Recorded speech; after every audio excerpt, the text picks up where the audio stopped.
बड़ी खबर इस वक्त आ रही है, अपने दर्शकों को जरा बता दें। सुप्रीम कोर्ट ने अडानी मामले में जो प्रश्न खड़े किए गए थे उस पर बड़ी बात कही है। अडानी मुद्दे पर सुप्रीम कोर्ट का एक्शन इसे समझ लीजिए, क्योंकि सुप्रीम कोर्ट की तरफ से कहा गया है कि 6 सदस्य कमेटी बना दी गई है। सुप्रीम कोर्ट की तरफ से पूर्व न्यायाधीश स्प्रे कमेटी में रहेंगे सप्रे साहब, और सेबी को गड़बड़ी की जांच का भी निर्देश दिया गया है। और सेबी को कहा गया है कि वो गड़बड़ी की जांच करे। 2 महीने में सेबी को रिपोर्ट देने का निर्देश दिया गया है। और जस्टिस सप्रे के अगुवाई में ये 6 सदस्य कमेटी बनाई गई है सुप्रीम कोर्ट की तरफ से। जो मांग थी मुख्य विपक्षी पार्टियों की, वो चाह रहे थे कि इस मामले में एक जज की अगुवाई में, पूर्व जज की अगुवाई में पूरी जांच हो। तो ऐसी 6 सदस्य कमेटी सुप्रीम कोर्ट ने बना दी है। पूर्व न्यायाधीश एएम सप्रे के अध्यक्ष होंगे, और एएम सप्रे के अध्यक्षता में बनी इस कमेटी को सेबी को गड़बड़ी की जांच करके 2 महीने के अंदर अपनी रिपोर्ट सौंपनी है। ये बड़ी खबर इस वक्त की है, क्योंकि अडानी मुद्दा शायद सबसे बड़ा मुद्दा था जिसकी वजह से बजट सत्र को हमने धुलता हुआ देखा।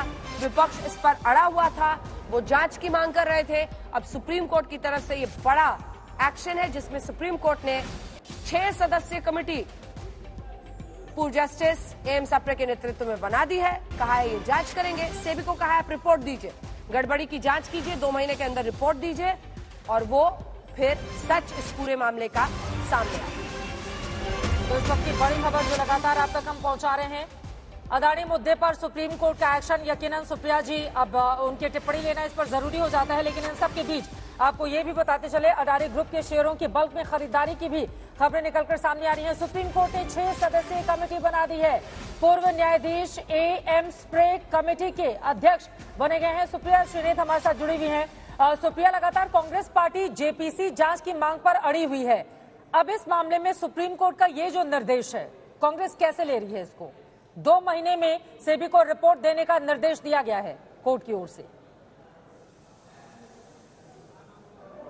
नहीं, सबसे पहले तो एक बात ये साफ है कि देश के उच्चतम न्यायालय को लगता है कि कुछ गड़बड़ी है और उसकी जांच होनी चाहिए, जबकि चुनी हुई सरकार आंख पर पट्टी बांधने का काम किए हुए है। सेबी से जवाबदेही तय करी गई है, सेबी से जवाब मांगा गया है। वही सेबी जिसके बारे में वित्त मंत्री ने कहा था जुलाई 2021 में वो प्रोब कर रही है, 1.5 साल हो गया है, कहां पर है वो प्रोब? चुनी हुई सरकार को डायरेक्टरेट ऑफ रेवेन्यू इंटेलिजेंस और ईडी बाकी लोगों के पास भेजने का वक्त रहता है, लेकिन अडानी जी के बारे में कोई बात नहीं थी। तो सबसे पहले तो उच्चतम न्यायालय हमारी इस बात से सहमत है कि घोटाला हुआ है और उसकी जांच होनी चाहिए, जिस बात को मोदी जी और उनके सारे मंत्रीगण नकार रहे थे और अडानी का नहीं बोल रहे थे। दूसरी बात मैं एक और बोलना चाहती हूँ, आशा करती हूँ कि सरकार सहयोग करेगी इस कमेटी का, क्योंकि पेगासस के मामले पर रोक रहे हैं। सीधे चलते हैं संजय शर्मा के पास। हमारे एक सेकंड, सुप्रिया जी आ रही हूँ, हमारे सहयोगी जुड़ रहे हैं ज्यादा जानकारी के साथ, क्योंकि बड़ी खबर है ये, इसका फॉल आउट लंबा होगा संजय।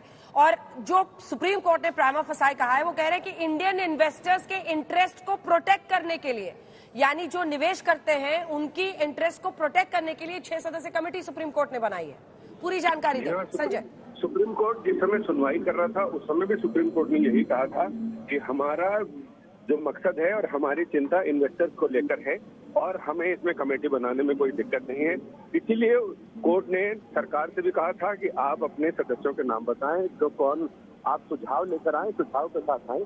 और अब सुप्रीम कोर्ट ने सुप्रीम कोर्ट के पूर्व जज जस्टिस अभय मनोहर सप्रे के नेतृत्व में कमेटी बनाई है। कमेटी के अन्य सदस्यों में ओपी भट्ट हैं, जस्टिस जेपी देवधर हैं, केवी कामत है, नंदन नीलेकणी है। यानी नंदन नीलेकणी को इसलिए शामिल किया गया है क्योंकि वो इस मामले में एक्सपर्ट है और निवेशकों के हित की बात वो करेंगे।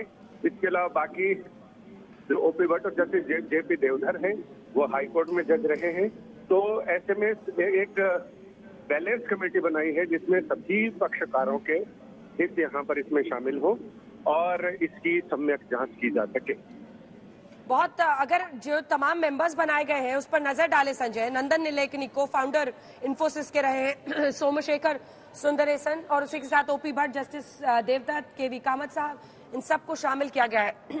भारतीय निवेशकों के हितों का ख्याल रखते हुए हमने इसको सियासी रंग भी उठाते हुए देखा है इस पूरे मुद्दे को, हिंडनबर्ग की एक रिपोर्ट के साथ। इसके साथ क्या लगता है कि आपको सुप्रीम कोर्ट ने जो ये पूर्व जस्टिस के अध्यक्षता में इसको निर्वाचित किया है इस कमेटी को, उसके बाद से मामला शांत पड़ेगा?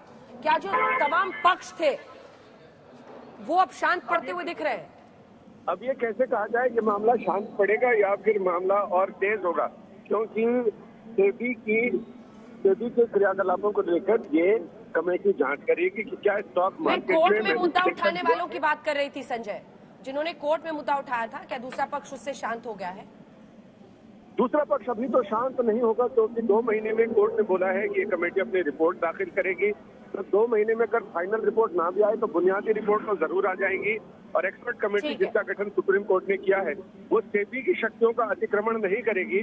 तो ऐसे ठीक भी है, मुझे संजय। लग रहा है कि 2 महीने बाद जब रिपोर्ट आएगी तो उससे मामला तब ये शांत देखना होगा या महत्वपूर्ण मामला रहेगा कि भड़केगा। मामला कहां पर जाकर खत्म होता है। बहुत शुक्रिया संजय इस पूरी जानकारी के लिए। सुप्रीम कोर्ट ने 6 सदस्यीय कमेटी बना दी है, इस पर लगातार हमारी नजर बनी रहेगी।